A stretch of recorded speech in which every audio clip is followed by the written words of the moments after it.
They said football was done for me. They said I should get back to business like stacking shelves, mopping floors, living the life of a man who almost made it but never did. And for a while, I believed them. I believed the laughter, the whispers, the looks that told me I was finished. But every time I dragged another box across those aisles, I saw a different field in my mind. The one I still belonged to. Because I wasn't done. And the world had no idea what was coming. They thought I was just another washed-up dreamer who didn't know when to quit. They thought I was a man clinging to a past that never belonged to me in the first place. Kent Walker, a name that once echoed in small college stadiums, now reduced to a whisper behind supermarket aisles. I traded footballs for frozen foods, helmets for hairnets, and stadium lights for fluorescent bulbs that buzzed above my head every night. Customers walked past me like I was invisible. Co-workers smirked behind my back, and even family friends shook their heads with pity. Get back to business, they told me. Business meant bills, schedules, minimum wage. Business meant giving up the game I loved. But every box I stacked, every aisle I mopped, every night I locked up that store. I carried the weight of something heavier than groceries. I carried the weight of a dream that refused to die. And I wasn't alone. Lisa, my wife, stood by me even when the fridge was half empty and the rent was late. She believed what no one else would. She saw what they couldn't. The fire that still burned in me, even when the world called it ashes. This isn't just a story about football. It's a story about being told you're finished and proving that your ending hasn't even begun. It's about humiliation, rejection, doubt, and the silent strength that comes from pushing through all of it. By the time this story ends, you'll know how a man who was told to get back to business redefined exactly what business means. The sound of those sliding supermarket doors still haunts me. Every time they hissed open, it felt like they were swallowing me whole, dragging me deeper into a life I swore I'd never settle for. Customers walked in with their shopping lists, their chatter, their routines, and I walked in wearing a name tag. Not a jersey, not a helmet, just a name tag that said Kent Walker. And I can tell you this, nothing weighs heavier than being treated like you don't exist. Invisibility doesn't mean no one sees you. It means no one cares. I pushed carts across the lot in the biting cold, my hands red and raw, my breath fogging in front of me as I dragged a crooked line of metal carts back inside. I stocked shelves until my back ached, lifting boxes heavier than some of the linebackers who once tried to crush me on the field. But here, there was no scoreboard, no roaring crowd, just the dull hum of the freezers and the fluorescent lights buzzing above me, mocking me with their artificial glow. It wasn't sweat from a game that stung my eyes anymore. It was exhaustion from a job that didn't care who I was. My co-workers joked when they thought I wasn't listening. "Hey, QB, you gonna throw those cans into the aisle?" One of them called out, his laughter echoing between the shelves. Another once lobbed a loaf of bread at me, laughing, "There's your football, champ." They thought they were funny, but I knew what they were really saying. You're done. You don't belong out there anymore. And maybe deep down, they were right. But late at night, when the store closed and the aisles were empty, I'd grab a football from my locker, the only piece of that old life I still carried, and slip outside. Under the orange glow of the parking lot lights, I'd throw passes to no one, over and over, to the wind, to the shadows, to the ghost of the player I used to be. Some nights I closed my eyes and imagined a receiver streaking down the sideline, imagined the snap, the pressure in my chest, the crowd screaming. For a few seconds I was back there. For a few seconds I felt alive, but then reality came rushing back. Cold asphalt, silence, the ball thudding against the concrete wall of the supermarket, bouncing back to my hands with the sound of a dream colliding with reality. And every single thud whispered the same question: why are you still trying? I'll never forget one night in particular. I was stacking cereal boxes when Mark Stevens, the store manager, walked by. He stopped, leaned on the cart, and looked me dead in the eyes. "You're a hard worker, Kent," he said. "But let's be real. Football's over. Time to get back to business." Those words cut deeper than any tackle I'd ever taken. They weren't cruel, they weren't shouted, they were worse, they were certain, like a judge's gavel slamming down with finality. I nodded and kept stacking, but inside, something cracked. I wasn't angry at Mark. I was angry at myself. Angry that I was here. Angry that maybe, just maybe, they were right. When I clocked out that night, I didn't go straight home. I stepped into the empty parking lot, the lights buzzing above me, and reached for my football again. My body ached, my pride burned, but I still threw. One pass, then another, then another. The ball spun through the cold night air, my shadow stretching across the pavement like a reminder of who I once was. My arm hurt, my chest was tight, but I didn't stop. I couldn't.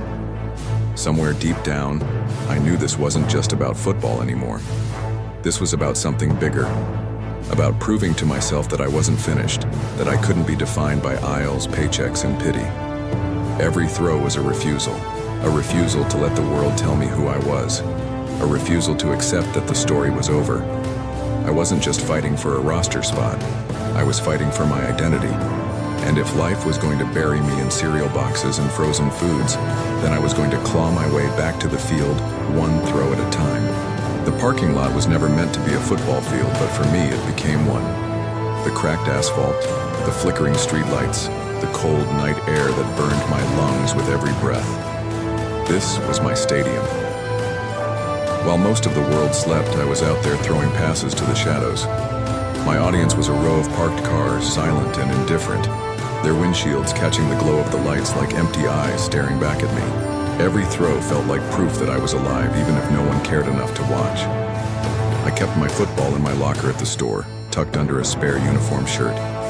Every shift ended the same way. I'd clock out, grab the ball, and walk into the night. My co-workers went home to their families, their beers, their television sets. I went outside and tried to remember who the hell I used to be. The ball felt smaller than it used to. My hands felt heavier. My arm ached after 20 throws, but I didn't stop. I couldn't.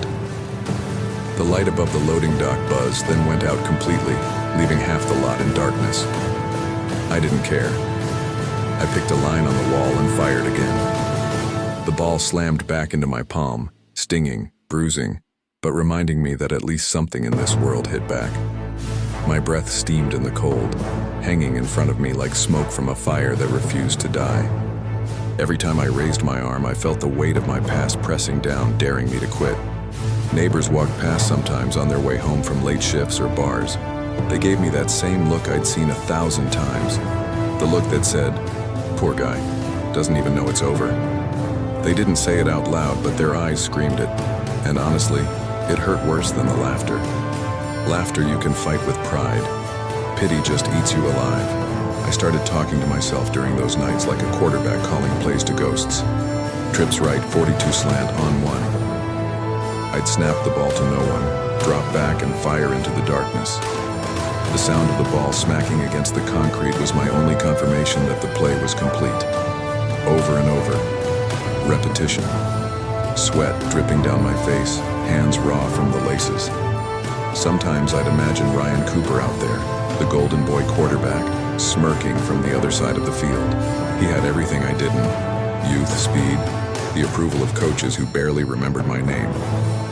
I'd picture throwing a perfect spiral right past his smug grin, like I was proving to someone who wasn't even there. Maybe it was stupid, but in that empty lot, it felt real. One night I stayed so late that my arm finally gave out. The ball slipped from my hand and rolled across the pavement, coming to rest under a parked truck. I dropped to my knees, staring at my hands. The same hands that once held hope now shook with fatigue. I hated that weakness. I hated feeling fragile. But even then, I couldn't walk away. I crawled, picked up the ball, and threw again. And again. Until my shoulder screamed and the skin on my fingertips split open. The asphalt tore holes in my sneakers, my breath tasted like blood, and my body begged me to stop. But stopping felt like death. So I kept throwing, until the first hints of dawn started bleeding into the sky. My jersey was long gone, my pads, my helmet, the stadium lights, all gone. All I had was this parking lot, my football, and a fire that refused to be extinguished.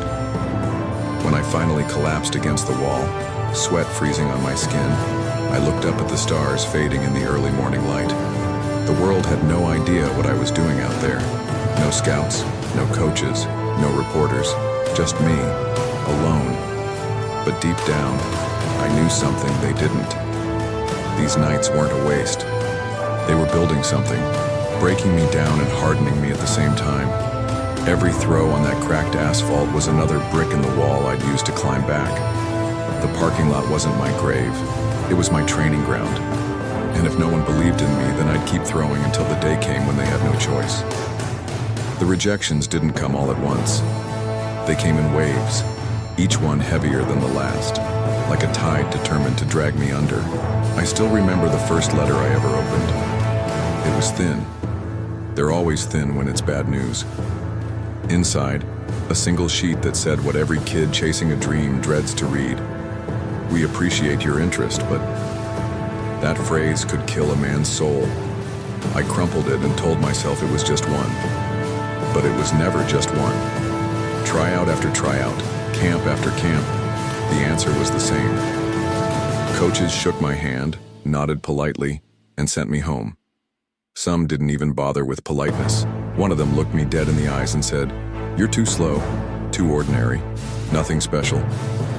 I carried those words with me like weights tied around my chest. I'd smile on the outside, but inside, I was drowning. I drove back from one camp in silence, staring at the highway stretching into nowhere. My duffel bag sat in the back seat, untouched, like even my gear knew it didn't belong on a real field. I tried blasting the radio to distract myself, but every song just echoed the same thought. Maybe they're right. Maybe I'm done. Maybe all I'll ever be is a ghost of what could have been. At night, I'd lie awake and replay every rejection. The way the scouts avoided eye contact. The way players laughed when my name wasn't on the list. I could still hear the whispers. He's not NFL material. That sentence burned worse than fire. Because it wasn't just about talent. It was about worth, and they were telling me I had none. I tried to convince myself it didn't matter. There's always next year, I'd say. But next year came, and the doors were still locked. I trained harder. I ran until my lungs gave out. I threw until my shoulder ached. I studied film like a man obsessed, and still, nothing. No calls, no invitations, just silence. One day I walked into a tryout and barely got through warm-ups before they cut me. Didn't even give me a full session. The coach pulled me aside and said, "Son, you're wasting your time." Son. That word stung almost as much as the dismissal, like I was a child chasing a fantasy, not a man who had bled for this game. I nodded, shook his hand, and walked out. But in the car, I slammed my fist into the steering wheel until my knuckles split. I screamed into the empty air, furious that no one believed in me. The worst part wasn't the rejections themselves.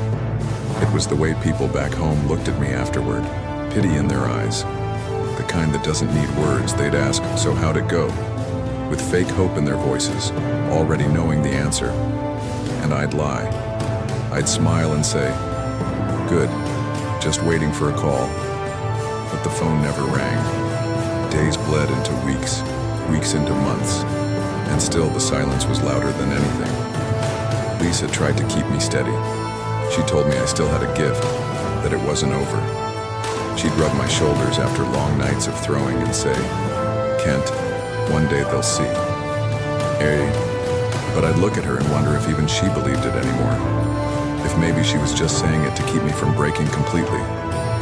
Because truthfully, I was breaking. Piece by piece, every rejection chipped away at me. But there's something strange about pain. If you let it, it either crushes you or hardens you. Every no I received built a fire I couldn't put out. I wanted to quit. God knows I wanted to quit. But every time I picked up that football, I felt the truth in my bones. I wasn't finished. They just didn't know it yet. I kept every rejection letter in a box under my bed. Some men collect trophies. I collected reminders of the world's doubt. Every time I opened that box, I swore to myself, one day, This pile of no's will make my yes taste like fire. And until that day came, I'd live with the rejections. I'd let them bury me.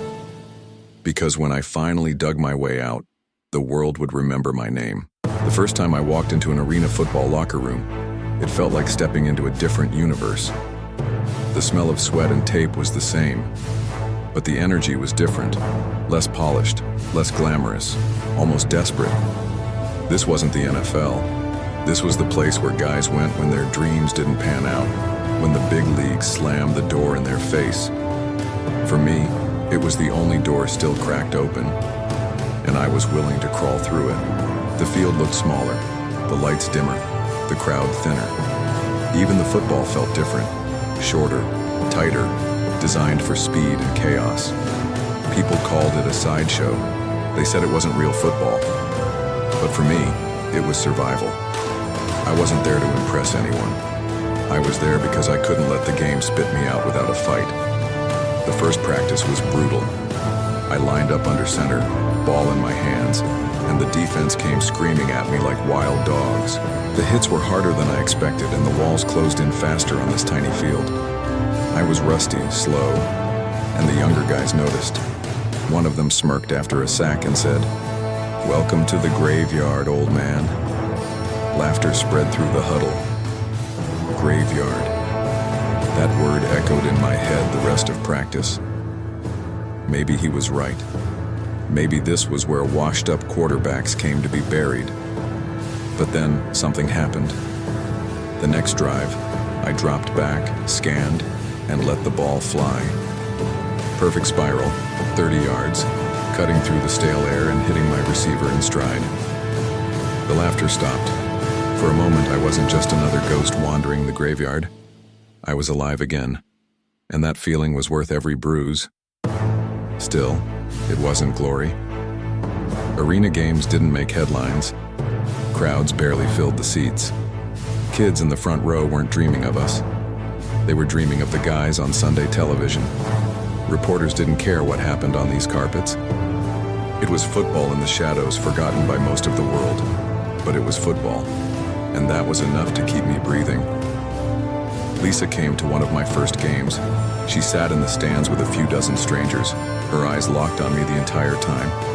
After the game, she hugged me and whispered, "You still belong out there."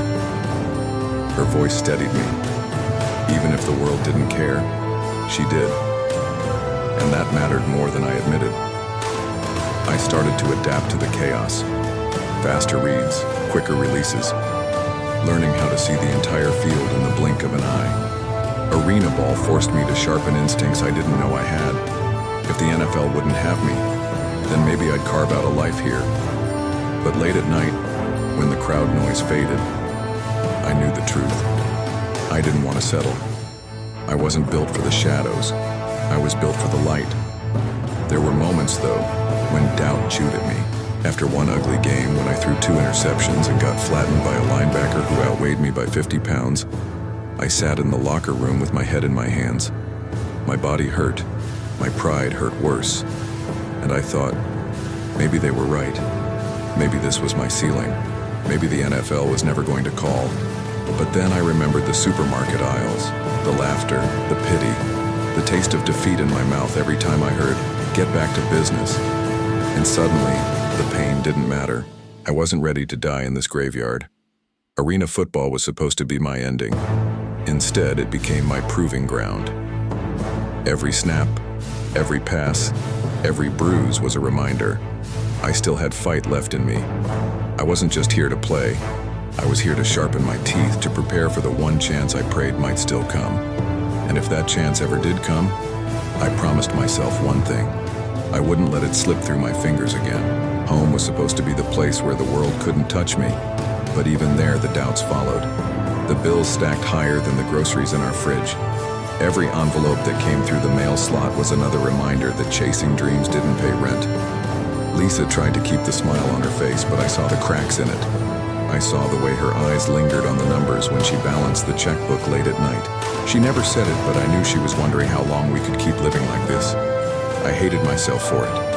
I hated that the woman who believed in me more than anyone was also the one paying the highest price for my stubbornness.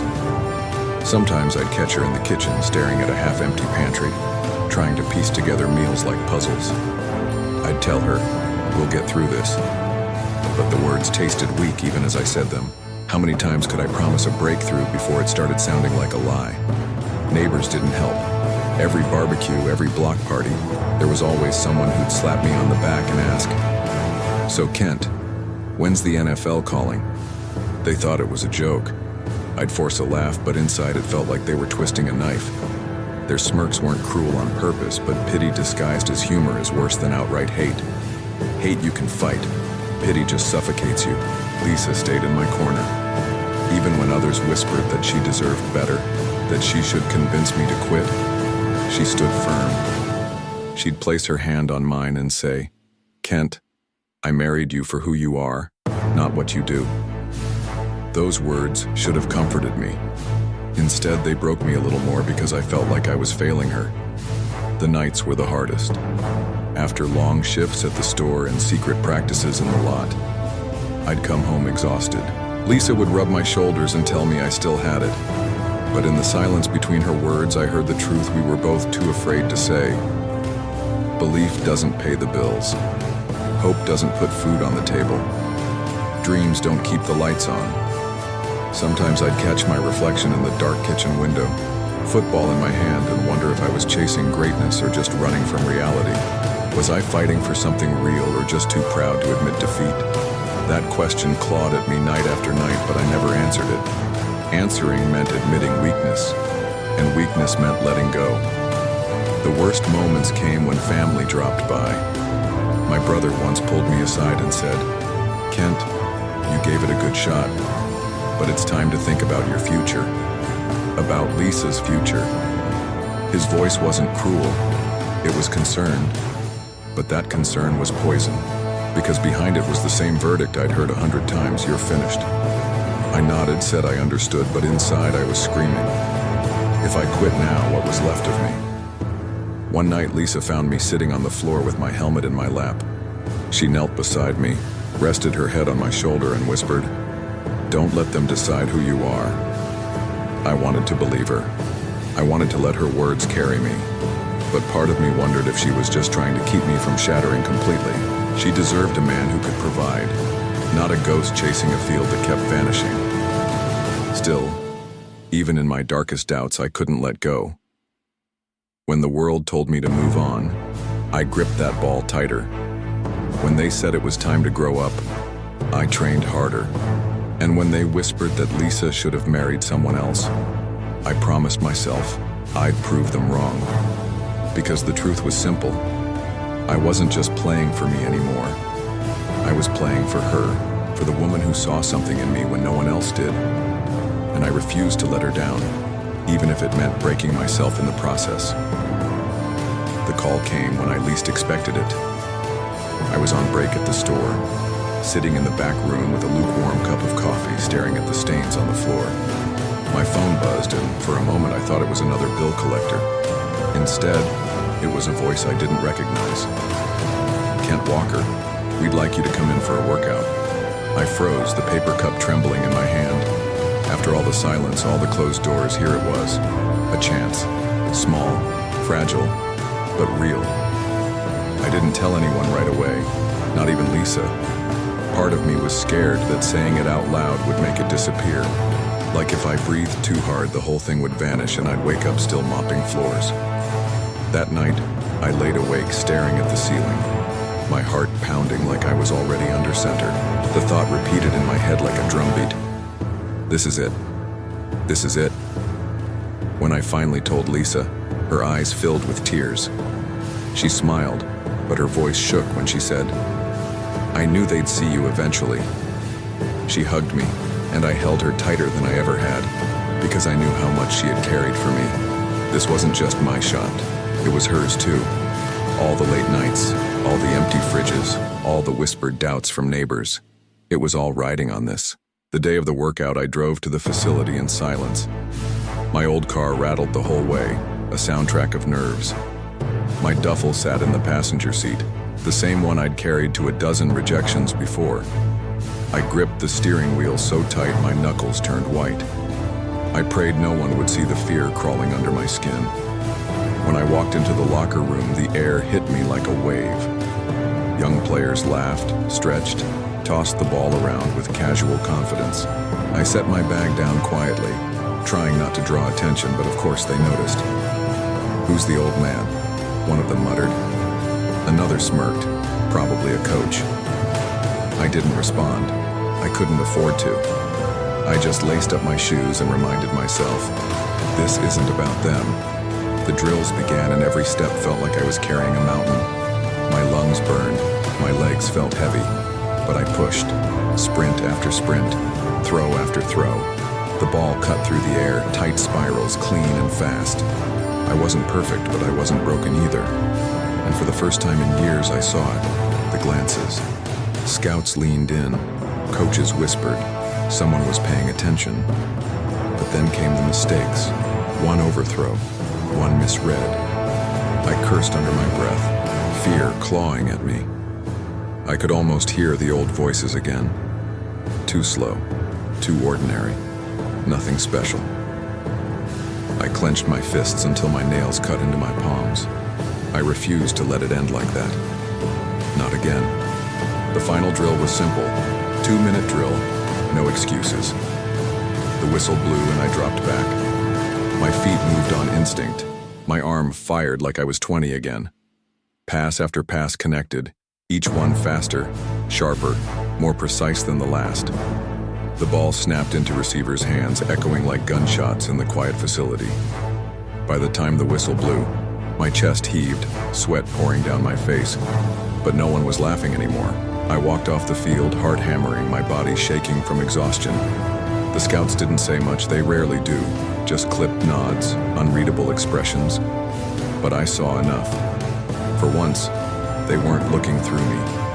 They were looking at me. That night, driving home, I gripped the steering wheel and laughed for the first time in months. Not because I knew what would happen next. I didn't. For all I knew, the call would never come. But I had done it. I had put myself back in the conversation, and that was enough to remind me that I wasn't dead yet. One last shot. That's all I needed. And if they gave me even half a chance, I'd turn it into a lifetime. The first day I walked into that new locker room, it felt like stepping into enemy territory. The smell of sweat and fresh tape filled the air, but underneath it was something sharper. Judgment. Every eye in the room turned toward me. Some curious, most mocking. I wasn't a rookie, but I wasn't a veteran either. I was something worse. I was the guy they thought didn't belong. Ryan Cooper was the first to speak. He leaned back in his chair, grinning like he owned the place. Look who they dragged in, Grandpa Walker. The whole room erupted in laughter. I didn't say a word. I just set my bag down, opened my locker, and started changing. Silence was my shield, but inside my chest burned. When practice started, the whispers followed me onto the field. Every misstep, every slight delay, someone had a comment. Ryan jogged past me after a drill and muttered just loud enough for others to hear. "Better stick to stocking shelves, Kent." Laughter again. It was high school all over, except now the stakes were my entire life. I wanted to answer back, to throw something sharper than words, but I held it in. I knew one thing, talking wouldn't save me here. Only performance would. Still, the pressure dug into me like claws. My hands trembled when I laced my cleats. My breath came too fast. And for a moment I thought maybe they were right. Maybe I didn't belong here. But then the ball touched my hand. And when it did, the noise faded. The field shrank to silence, the chatter dissolved, and it was just me, the laces, and the target. My first pass cut through the air like a blade, snapping into the receiver's hands with a crack that turned heads. For the first time, the room was quiet, not because they respected me, but because they hadn't expected it. That silence didn't last long. Ryan laughed, clapping slowly. "One throw, congratulations."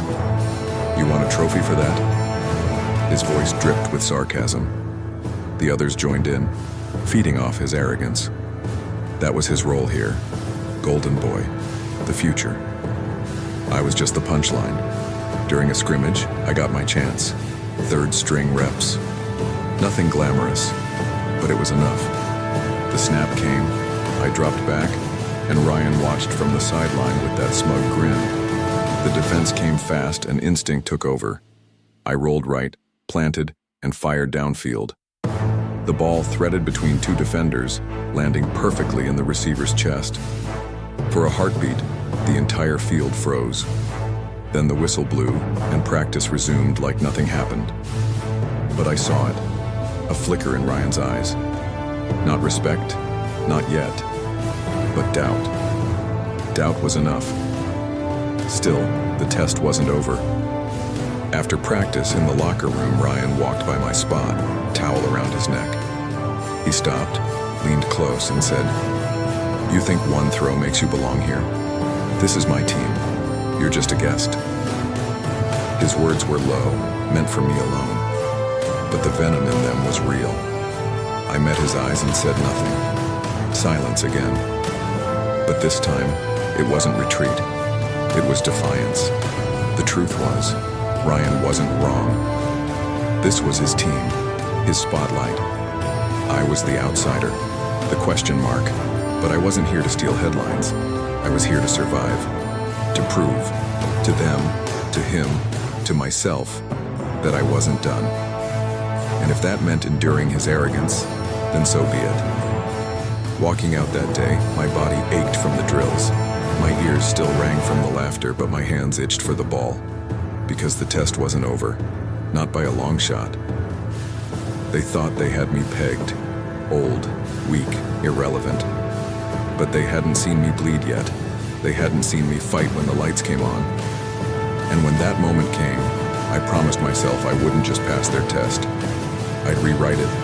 The locker room always emptied faster than I expected. Guys joked, showered, checked their phones, and disappeared into the night. For them, practice ended with the whistle. For me, it didn't end at all. When the last cleats echoed down the hallway and the lights began to dim, that's when my real work started. I stayed, always stayed. The trainers gave me side eyes, the janitors shook their heads, but I didn't care. I taped my hands, grabbed a ball, and walked back onto the field. The silence was deafening. No crowd, no teammates. Just me and the artificial turf glowing under half-dead lights. That silence, it was my sanctuary. Every rep mattered. I dropped back, planted my feet, fired. Again, again. My arm burned, but I ignored it. Sweat dripped down my face, stinging my eyes, but I refused to blink. I wasn't training for applause, I was training to erase doubt, my own and everyone else's. Ryan Cooper would be long gone by then, probably at some bar with friends talking about how this was his year. The golden boy with everything handed to him. Me? I had no shortcuts, no promises, no safety nets. All I had was this ball, this field, and the voice inside me that said, "Keep going." The field crew hated me. They'd flick the lights, signaling me to wrap it up. I'd wave back, then throw 5 more passes. 10 more. Sometimes I kept going until the lights shut off completely, leaving me in darkness. Then I'd keep throwing anyway, trusting muscle memory, trusting instinct. Because games don't wait for perfect conditions. Life doesn't wait either. There were nights when my body begged me to quit. My shoulders screamed, my legs trembled. Blisters ripped open on my palms until the ball was slick with blood and sweat. But I gritted my teeth and kept moving. Because pain meant I was still alive. Pain meant I hadn't quit yet. I remembered every laugh from the locker room, every smirk from Ryan, every time someone told me to get back to business. Their voices echoed in my head, fueling me. Each throw was a middle finger to all of it. You think I'm done? Watch this. You think I can't hang? Watch me outlast you. Some nights Lisa would call, asking when I was coming home. My voice would crack when I told her. Just a little longer. She never complained. She just said, Don't break yourself, Kent. But the truth was, breaking myself was the point. I needed to know how far I could push before I shattered, because only then could I rebuild stronger. I lived for the moments when exhaustion blurred into clarity, when my mind shut off and my body took over. Drop back, plant, throw. Over and over like a heartbeat. That rhythm was my prayer, my confession, my redemption. I didn't need a crowd to believe in me. I just needed the repetition. One night, long after midnight, I finished a set and collapsed on the turf. My chest rose and fell like I'd run a marathon. My hands shook so bad I almost dropped the ball. I stared up at the ceiling, the rafters disappearing into shadow, and thought, maybe this is enough. Maybe I proved something tonight. But then I heard it. That voice in the back of my head. The same voice that haunted me in the supermarket aisles. It whispered, "Not yet." And just like that, I rolled over, got back on my feet, and kept going. Silence was my companion. Sweat was my proof. And every night I stayed after everyone else left, I carved myself deeper into the game. They didn't see it. They didn't have to. Because one day, when the lights were bright and the world was watching, they'd find out exactly what I'd been building in the dark. The first time they called my name in a real game, it felt like the world stopped breathing. I was standing on the sideline, helmet in my hand, sweat dripping down my face even though I hadn't played a single snap. Then the starter went down. He limped off the field, trainers rushing to his side, and suddenly every pair of eyes turned to me. The coach barked, "Walker, you're in." Just like that, the moment I'd been waiting for all my life was shoved in my chest without warning. My hands trembled as I snapped the chin strap. I jogged onto the field, and the noise of the crowd crashed into me like a tidal wave. They weren't cheering for me, they didn't even know me. They were waiting to see me fail. I could feel it in the air, thick with doubt. Ryan Cooper smirked from the sideline, arms crossed, already imagining my failure. His expression said everything. "Don't screw this up, old man." I stepped into the huddle, heart pounding. The guys stared at me like I didn't belong there. Their eyes asked the question no one wanted to say out loud. Can he even do this? My throat was dry, but I called the play anyway. My voice cracked, but the words came out. Trips right, 32 slant, on one. They broke, some shaking their heads, others shrugging. For them, this was just another possession. For me, it was everything. The first snap came. My palms were slick inside the gloves, sweat dripping down my arms. The ball hit my hands and time slowed. I dropped back, eyes scanning the field. The pocket collapsed fast, too fast, and panic screamed in my chest. For a split second, I thought about running, but instinct kicked in. I planted, set my feet, and fired. The ball cut through the air and smacked into the receiver's chest. A clean catch. First down. The crowd didn't erupt. There was no explosion of applause. Just a murmur, a ripple of surprise that moved through the stands. It wasn't glory, it was survival. But survival was enough. Back in the huddle, no one congratulated me. No pats on the helmet, no cheers, just silence. But that silence wasn't doubt anymore. It was recognition. Small, subtle, but real. And that was enough to make my pulse race even faster. The next play came quicker. Another snap, another drop back. This time the defense blitzed, and I barely had time to breathe. I rolled left, nearly lost my footing, and launched the ball on the run. It wasn't pretty, but it got there. Short gain. Another first down. The chains moved, and so did the whispers in the crowd. By the third play, I stopped hearing the noise.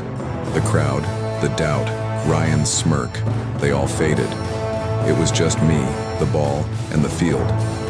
My body remembered what my mind had tried to forget. The rhythm, the reads, the pressure. It all came back like it had never left.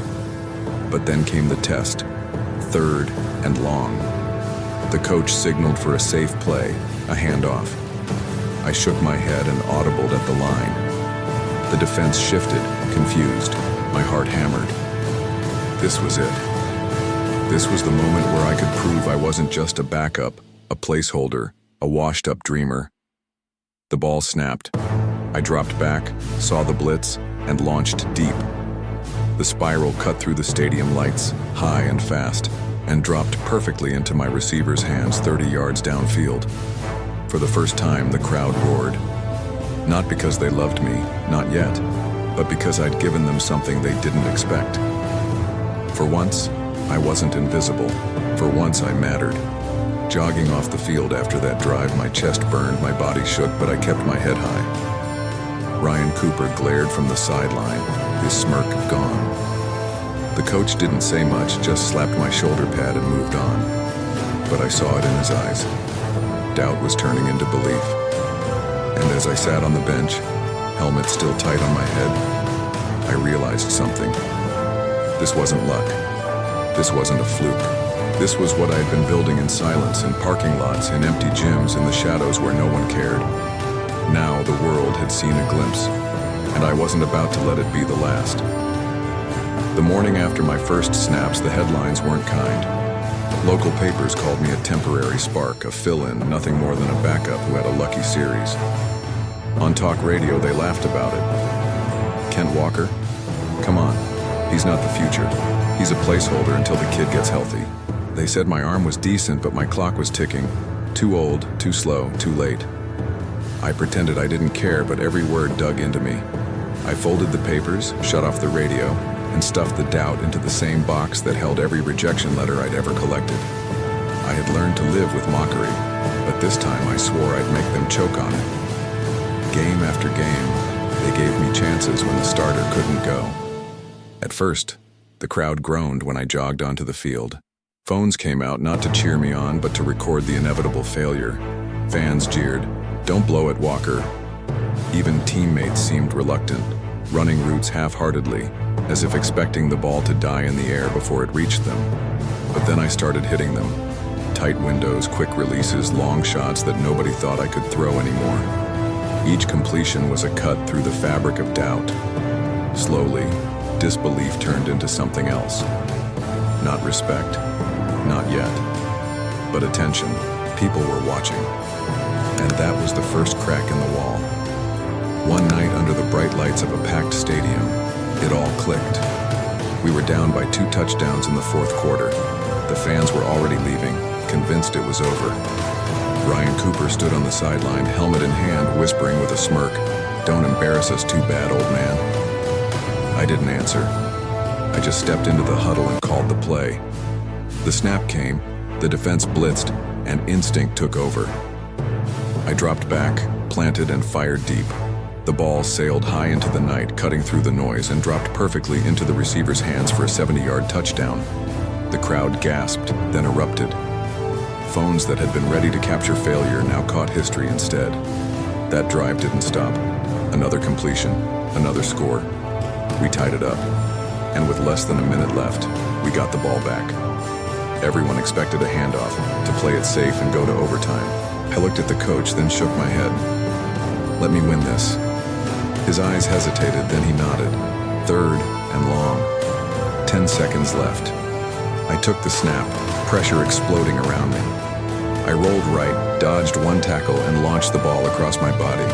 It spun through the air, the stadium holding its breath, and slammed into my receiver's chest in the end zone. Touchdown.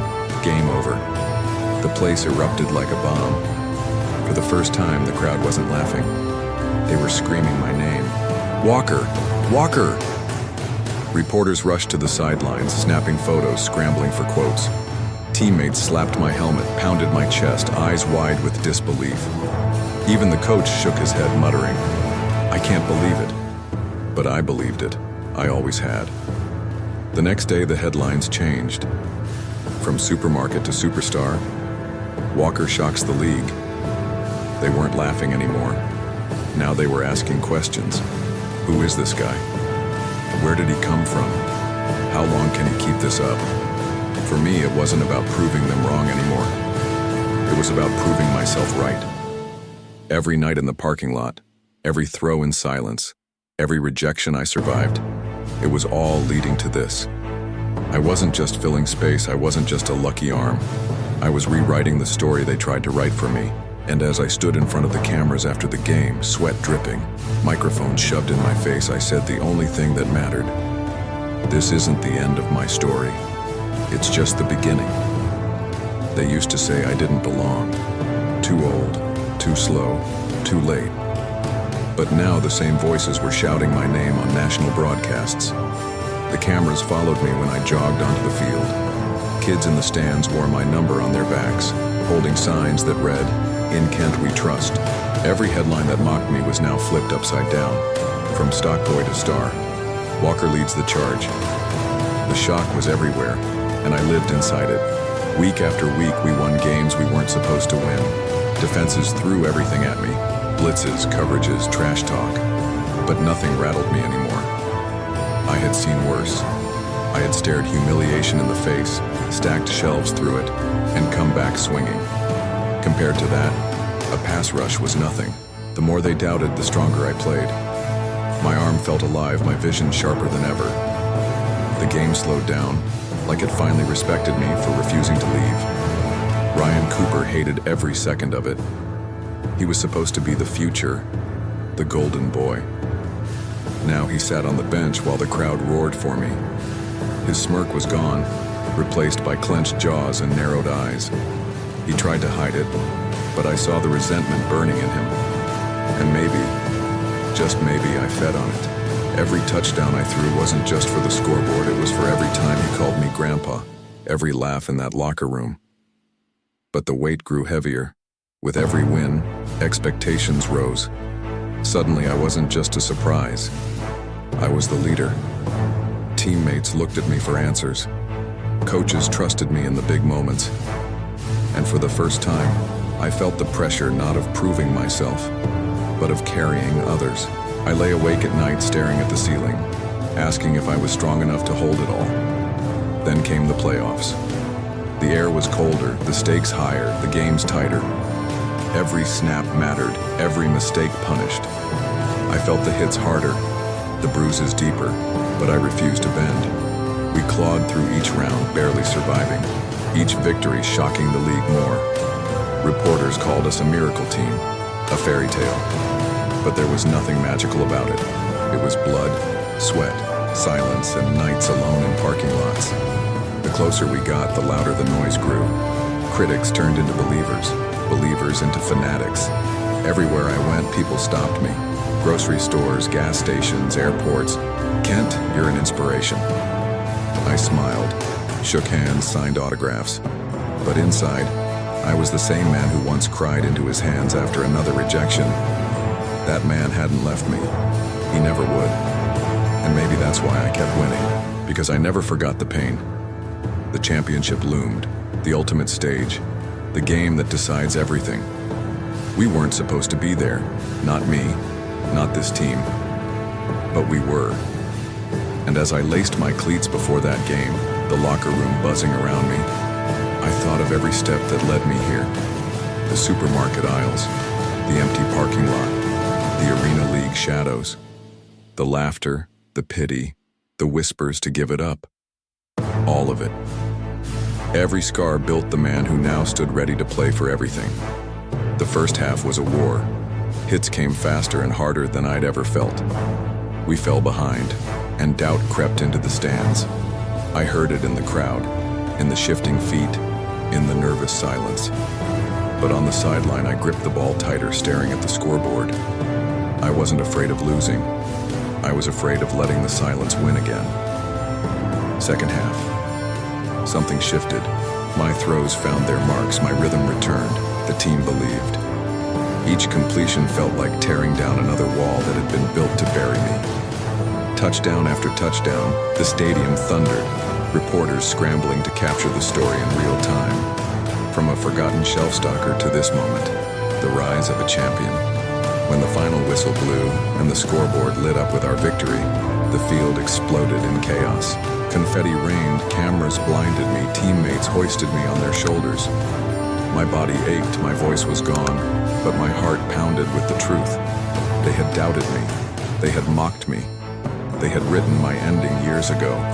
And yet here I was, standing at the top, holding the game in my hands. The phrase followed me everywhere, from the supermarket aisles, to the locker room whispers, to the headlines that doubted me. Get back to business. They said it with pity, with arrogance, with certainty. Business meant shelves, boxes, paychecks, survival. It meant giving up the field. It meant forgetting who I was.